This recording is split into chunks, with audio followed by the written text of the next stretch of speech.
Get your brats out of my house.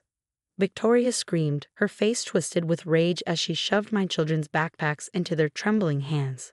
I stood in shock, watching my sister-in-law push my kids toward the door while outside the worst blizzard in decades raged through our small Minnesota town.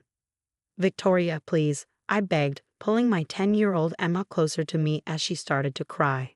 The roads are completely blocked. We can't leave in this weather. Not my problem, Amanda, she sneered, already turning away. I told James that letting you stay here was temporary. I need this space for my home office, and I'm done waiting.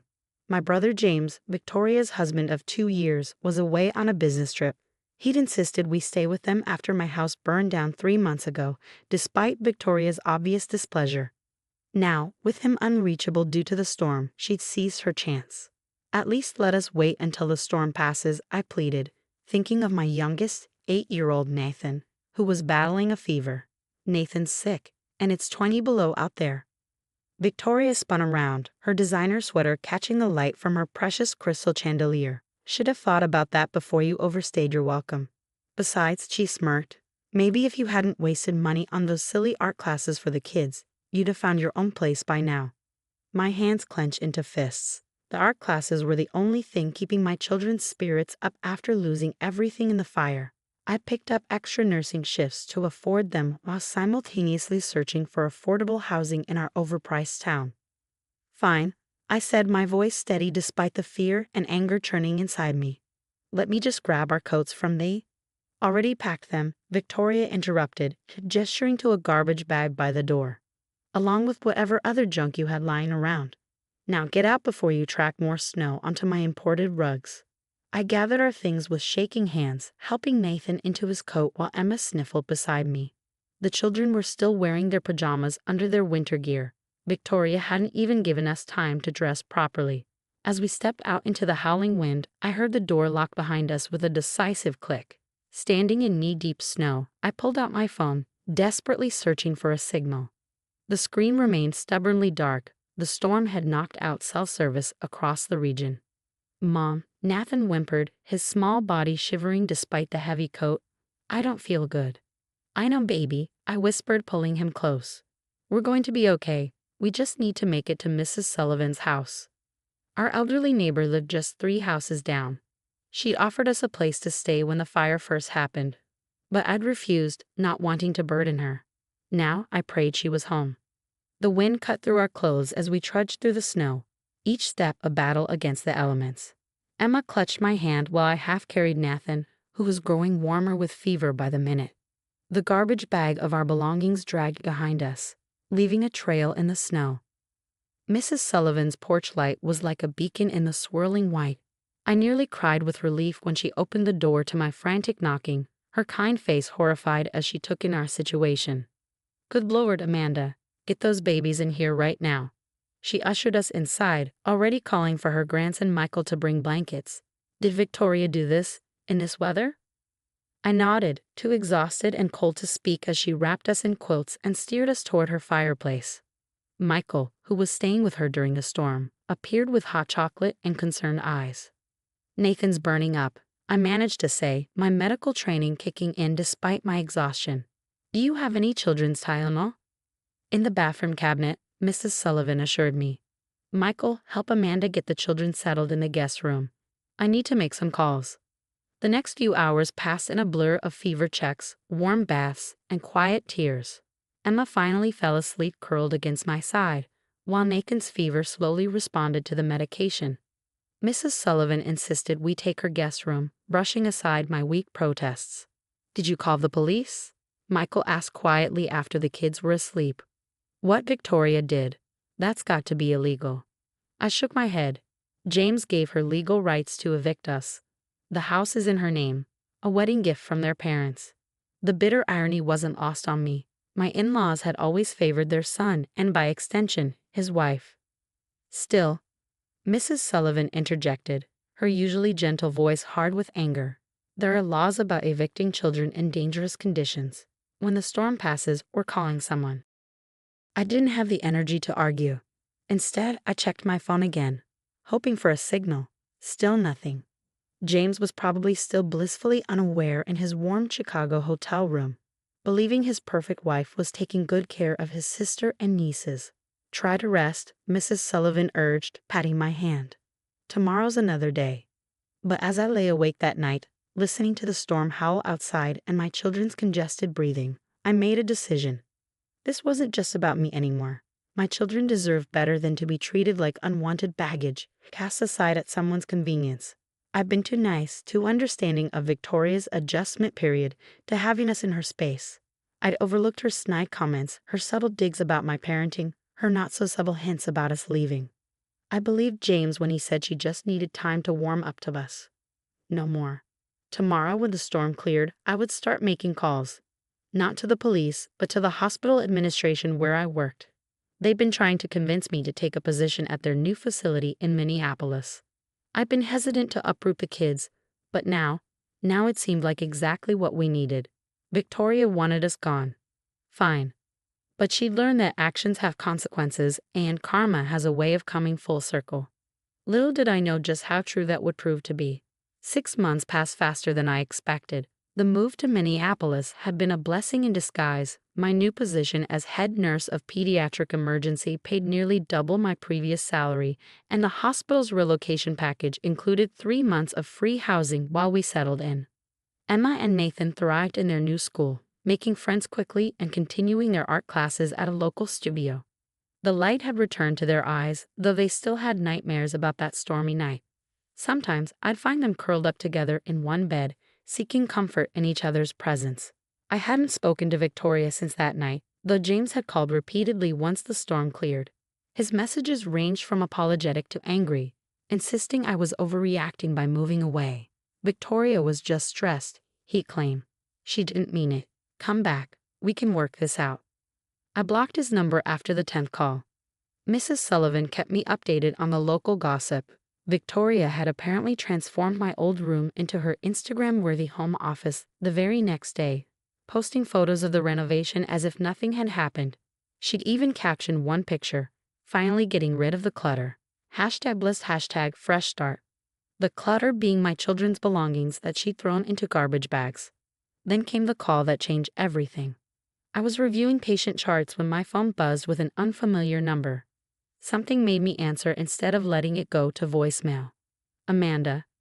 Victoria's voice was barely recognizable, stripped of its usual condescension. "Please don't hang up." I remained silent, letting her squirm. I need your help," she continued, her voice breaking. "Everything's gone wrong. James left me, the house is being foreclosed, and I have nowhere to go." I leaned back in my chair, memories of that snowy night flashing through my mind. "That sounds like a personal problem, Victoria." "Please," she begged. "Your brother, he's been gambling. He lost his job months ago but kept it hidden from me. He took out loans against the house, maxed out all our credit cards. When I finally discovered everything, he just left, disappeared. The bank's giving me until the end of the week to get out. And this concerns me how." My voice was ice cold. I heard you're doing well in Minneapolis. That you have a big house now." She paused, and I could practically hear her swallowing her pride. "I need a place to stay, just until I figure things out. I have nowhere else to go." The irony was almost poetic. "Let me get this straight," I said slowly. "You want to stay with me? After you threw my sick children out into a blizzard?" "I know what I did was terrible," she whispered. "I was horrible to you and the kids, but I'm desperate. Please, Amanda, I'm family." I thought about Emma and Nathan, how they'd shivered in the snow while Victoria locked the door behind us. How Nathan's fever had spiked dangerously high that night. How my children had cried themselves to sleep in a stranger's house, confused and frightened. "Family?" I laughed, but there was no humor in it. "You know what's interesting, Victoria? The night you kicked us out, I begged you to let us stay until the storm passed. Do you remember what you said?" Silence on the other end. "You said it wasn't your problem." "Well, guess what? Your problems aren't mine either." "Amanda, wait." "I have to go." I cut her off. "I need to pick up my kids from their art class. You know, the one you said I was wasting money on." Turns out Emma's quite talented. She just won a regional competition. The prize money is going into her college fund. "Please," he tried one last time. I have nowhere else to go, no family, no friends. Everyone turned their backs on me after what happened with James. I thought about the garbage bags she'd thrown our belongings into, the smirk on her face as she locked us out. Then I thought about what my mother would have done in this situation. She'd raised me to be kind, but she'd also taught me about self-respect. Actually, I said, I do have a suggestion for you. Call Mrs. Sullivan. She runs a women's shelter now, helped me get back on my feet after the fire. Before you so graciously offered us your spare room. Tell her I sent you. She helps people in crisis situations find temporary housing and job training. Victoria's breath caught. A shelter. But I can't. You can't what? Stay in a shelter. Why not? Is it beneath you? I kept my voice level. It's that or your car, Victoria. Your choice. But my home? That's not an option. Not now, not ever. I understand, she whispered, defeat heavy in her voice. I'm truly sorry, Amanda, for everything. I believe you are, I replied, now that you're the one in need. Goodbye, Victoria. Good luck with everything. I hung up before she could respond, my hands shaking slightly as I set down the phone. Part of me felt guilty. I'd been raised to help family in need. But a larger part remembered my children's tears, their confusion about why their aunt hated them so much. My phone buzzed again, a text from Mrs. Sullivan. Victoria just called, said you referred her. Don't worry, we'll help her get back on her feet, but we'll make sure she learns some valuable lessons along the way. Those who can't show kindness shouldn't expect to receive it freely. Kiss the kids for me, love Jane. I smiled, imagining Victoria's designer clothes and manicured nails in the shelter's dormitory. Maybe this would teach her the humility she so desperately needed. Maybe she'd learn that treating people with kindness wasn't optional, it was an investment in your own future. But that was her journey to take, not mine. I had a life to live, children to raise, and no room in my heart for toxic family members who only remembered my worth when they needed something from me. Looking at the clock, I realized it was time to pick up the kids. Emma would be excited to show me her latest artwork, and Nathan had a science project he wanted to discuss. These were the moments that mattered, not dwelling on those who tried to break us, but celebrating how much stronger we'd become. As I gathered my things to leave, I couldn't help but think that sometimes the best revenge isn't about getting even, it's about getting better. 1 year later, I stood in my kitchen preparing Sunday breakfast when Emma called out from the living room. Mom, Aunt Victoria is on the local news. I walked over, wiping my hands on a dish towel, to see Victoria being interviewed outside Mrs. Sullivan's shelter. She looked different. Gone were the designer clothes and perfectly styled hair. Instead, she wore simple business casual attire, and her face carried a humility I'd never seen before. After receiving help from the shelter last year, Victoria was saying, I realized I needed to give back. Now, as their new program coordinator, I help other women rebuild their lives. It's taught me that everyone deserves kindness and second chances, especially when they think they're above needing help. Nathan looked up from his spot on the couch. Is that the same aunt who made us leave in the snow? Yes, honey, I replied, watching Victoria describe the shelter's new initiatives. People can change, sometimes for the better. Later that afternoon, my phone buzzed with a text from Mrs. Sullivan. Victoria's done well here. Started as a resident, worked her way up, really transformed herself. She's asked about you and the kids a few times. Never pushed, just wanted to know if you were doing okay. Thought you should know. Love, Jane. I sat with that information for a while, remembering the frightened, desperate woman who'd called me a year ago. The one who'd learned the hard way that karma comes full circle. A week later, an envelope arrived in the mail. Inside was a handwritten letter. Dear Amanda, Emma and Nathan, I saw your Christmas card photo on Mrs. Sullivan's desk. The kids have grown so much and you all look so happy. It made me realize how much damage I caused, trying to keep up appearances while tearing apart real family bonds. The night I kicked you out was the worst thing I've ever done. I know saying sorry isn't enough, but I am truly, deeply sorry. The person I was then, entitled, selfish, cruel.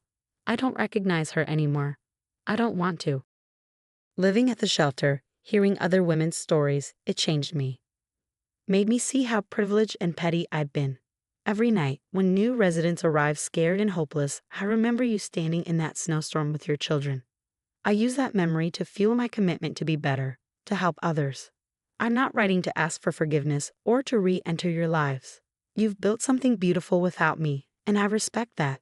I just wanted you to know that losing everything helped me find myself, and in some way, I have you to thank for that. The Kids Art Scholarship Fund I mentioned in the news, it's named after Emma and Nathan. Every year, it'll help children at the shelter pursue their creative passions, the same ones I once mocked you for supporting. Take care, Victoria. I folded the letter carefully, thinking about cycles of hurt and healing, about how sometimes people need to lose everything to understand what really matters. That evening, as I watched Emma help Nathan with his art project, a family portrait for his school's exhibition, I made a decision. I picked up my phone and typed out a message. Asterisk Victoria, thank you for your letter. The scholarship fund is a wonderful idea. The kids have an art show next month at the community center. If you'd like to come, you're welcome. No pressure, just an open door. Amanda asterisk. Her response came quickly. I'd be honored, but only if you're all truly comfortable with it. The last thing I want is to disrupt your peace. I smiled, recognizing that this was indeed a different Victoria. One who had learned to put others first, to respect boundaries, to understand that trust must be earned. We'll start with the art show, I replied. Take it from there. Later, tucking the kids into bed, Emma asked about the letter. Are we really going to let Aunt Victoria come to our show? I sat on the edge of her bed, choosing my words carefully. Sometimes people make terrible mistakes, then work very hard to become better. When they do, it's okay to give them a chance to show their change is real. But it's also okay to take it slow, to protect our hearts. She nodded thoughtfully. Like in my art class, Mrs. Bennett says mistakes can become beautiful if you learn to work with them instead of hiding them. Exactly like that, I smiled, kissing her forehead. As I turned out the lights, I thought about second chances and fresh starts, about how sometimes the worst storms can clear the way for new growth. Victoria would never again be the person I trusted with my children's safety, but maybe she could become someone different, someone who understood the value of kindness, the weight of consequences, and the true meaning of family. After all, the best revenge isn't just about getting better. Sometimes it's about making the world a little better too.